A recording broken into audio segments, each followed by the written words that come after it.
by Javier Alcocer. IDEA definition. IDEA is a United States federal law that ensures students with disabilities are provided with free appropriate public education, tailored to their individual needs. IDEA governs how states and public agencies provide early intervention, special education, and related services to eligible infants, toddlers, children, and youth with disabilities. Information about IDEA. Free appropriate public education. Every child with a disability is entitled to a suitable public education at no cost. Least restrictive environment. Students with disabilities should be educated with their non-disabled peers as much as possible. Individualized education program. A personalized document detailing the educational needs and services for each qualifying child. Procedural safeguards. Protections ensuring parents have a voice in their child's education. Eligibility. Children must fit one of the IDEA's 13 categories and require special education due to that condition. Evaluation. A necessary assessment to determine a child's disability and needed services. Parent and teacher involvement. Collaboration between educators and parents in crafting the IEP. Funding. Federal funds are provided to states, but do not often cover the full cost of services, leaving states and local districts to fill in the gap. Ages covered.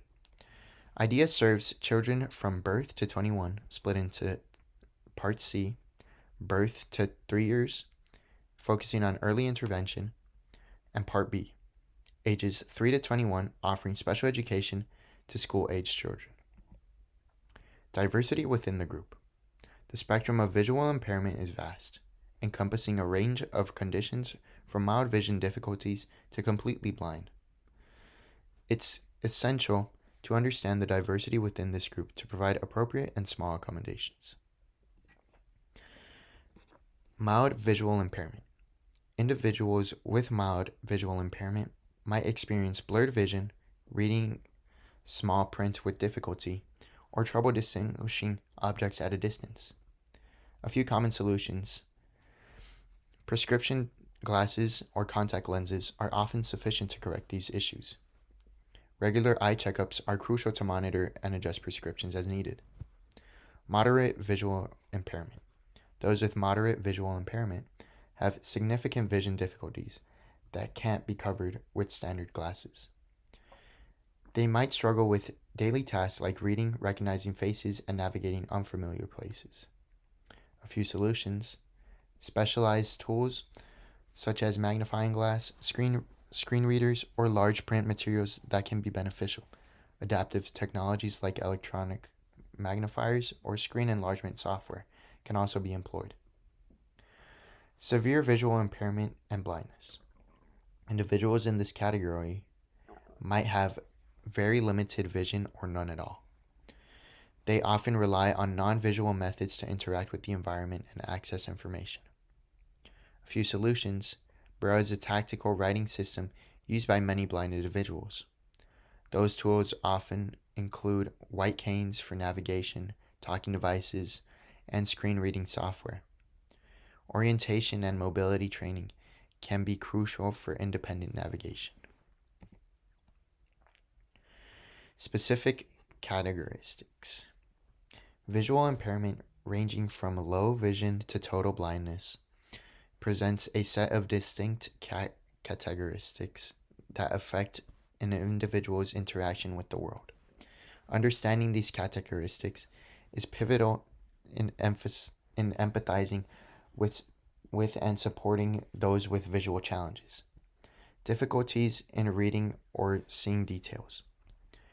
This is one of the most intermediate challenges faced by those with visual impairment. Recognizing faces, reading text, or discerning intricate patterns becomes a challenge. Implications. Tasks that rely heavily on visual details such as reading, writing, or recognizing faces might require adaptive tools or alternate methods. Navigational challenges. Moving around safely, especially in unfamiliar environments, can be daunting. Identifying obstacles, reading signs, or even distinguishing between different terrains can be problematic. Implications: this often necessitates the use of aids like white canes, guide dogs, or digital navigation tools. Orientation and mobility training can also be beneficial in fostering independence. Reliance on other senses. With a reduction of loss of vision, other senses like hearing, touch, or smell often become more pronounced. Individuals with visual impairment may be heightened in these abilities. Implications: these reliance on other senses can lead to unique skills and adaptations. For instance, touch to read Braille, relying on auditory cues for navigation, recognizing people by their scent or voice. Myths and stereotypes. Misconceptions about blindness and low vision are pervasive, often leading to misunderstandings and biases.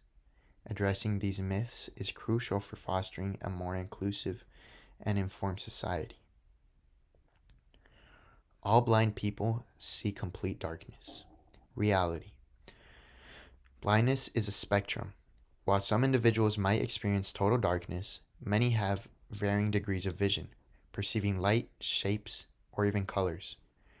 Terms like legally blind might mean that a person still has some residual vision.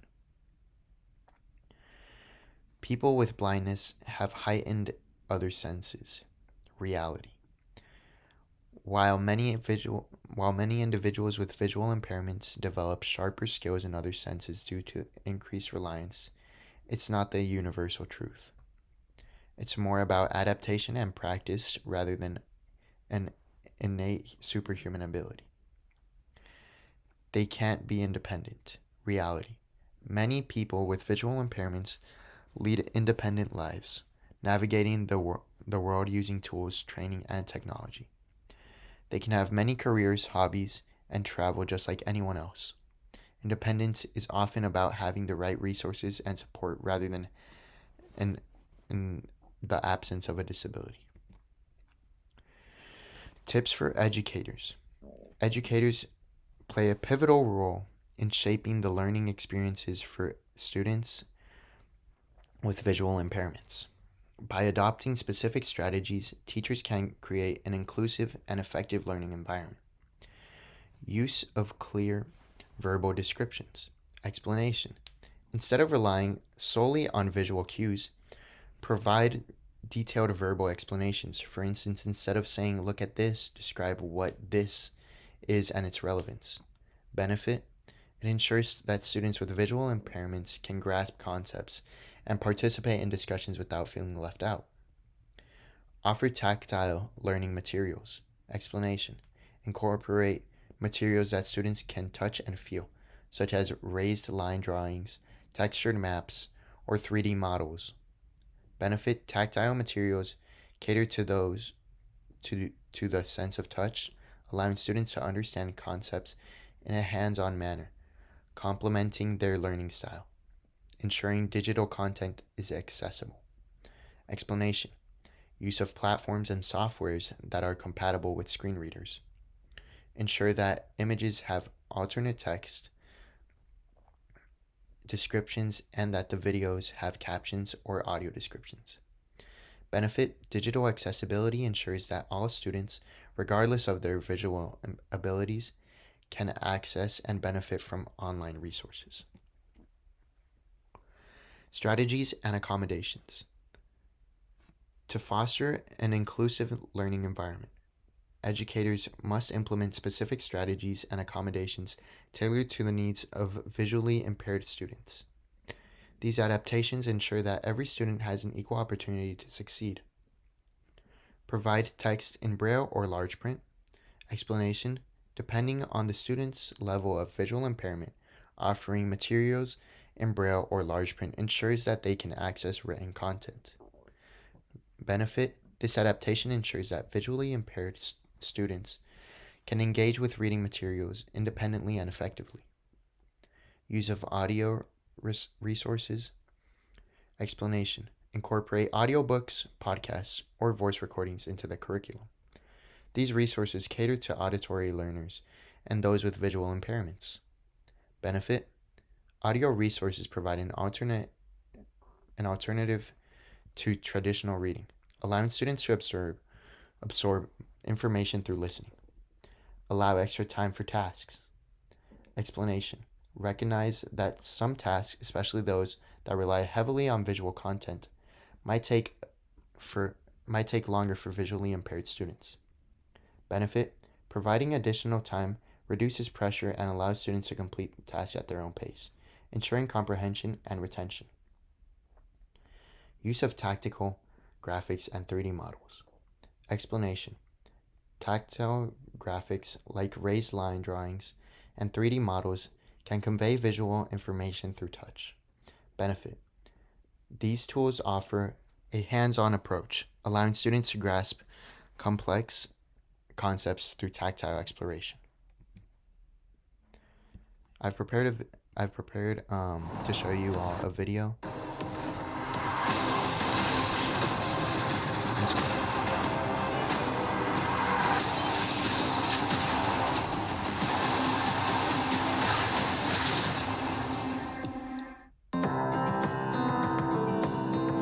What's the difference between vision loss, low vision, and legal blindness? Vision loss means limited or impaired eyesight that can't be corrected with surgery, glasses or contact lenses. Vision loss is often dismissed as a natural part of getting older, but it's not. In fact, it can happen at any age. What is low vision? In Australia, low vision is defined as when you can't see at 6 metres, with glasses if you need them, what someone with normal vision can see at 12 metres.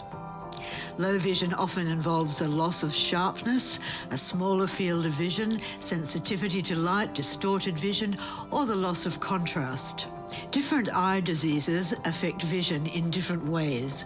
For example, age-related macular degeneration, Australia's leading cause of blindness, affects central vision, but leaves peripheral vision intact. Low vision can also affect your independence and quality of life, but support services can help you live well with your condition. Contact MDFA to learn more. What is legal blindness? Legal blindness is not black blindness. Instead, legal blindness is when you can't see at 6 metres with both eyes, with glasses if required, what someone with normal vision can see at 60 metres, and or if your field of vision is less than 20 degrees in diameter in your eye with better vision. If you're legally blind, you are also entitled to certain government programs and benefits, including the blind pension and public transport subsidies. To access them, you must undergo vision tests with an eye health professional, then go to Centrelink. Our staff can talk to you about what you might be eligible for and who you need to talk to. Contact us today for free resources, advice and support.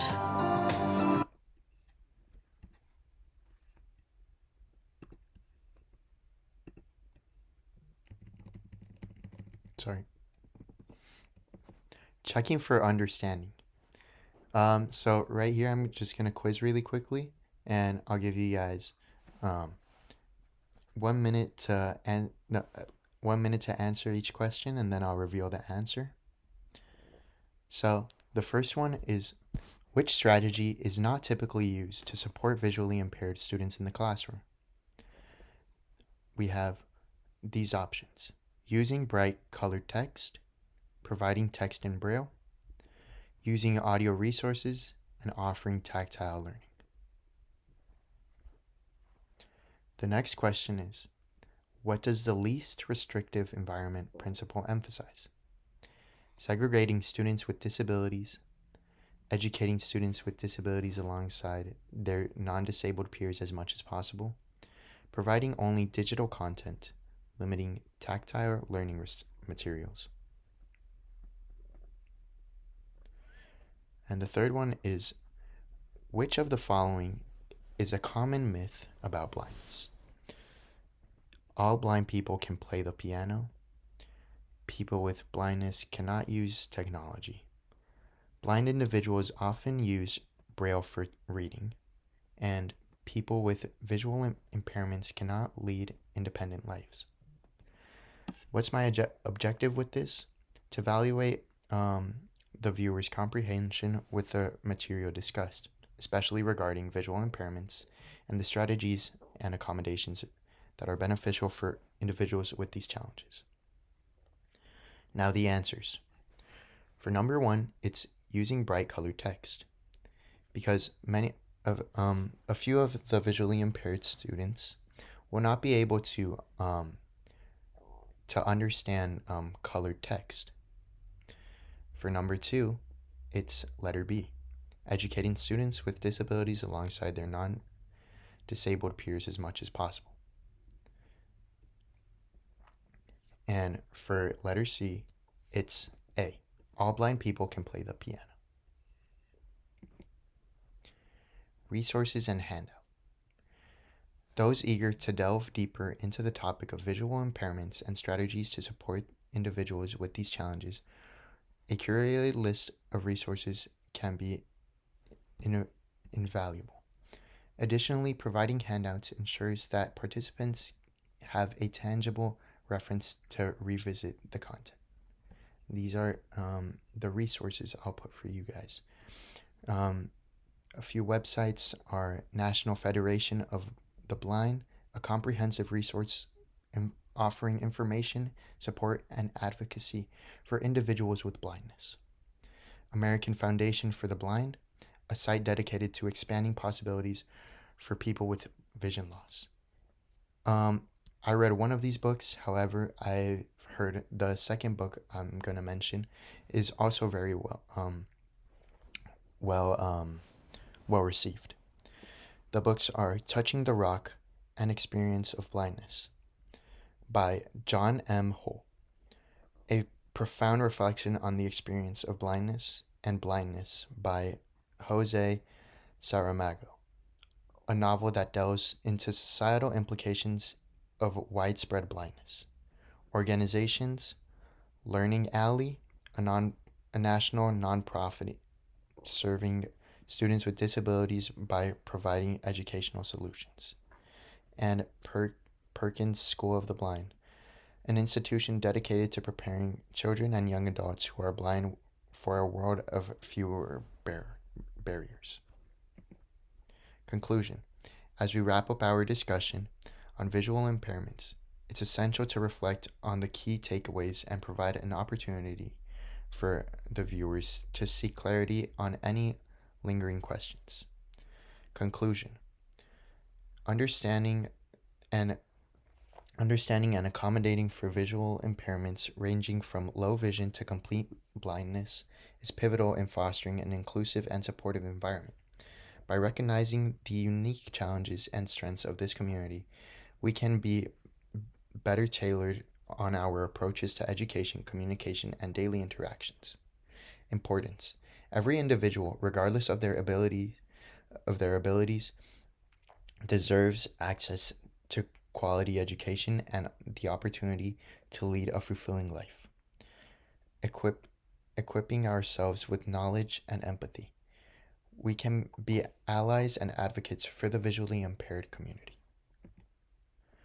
Here are all my sources I've used to find this information for this presentation.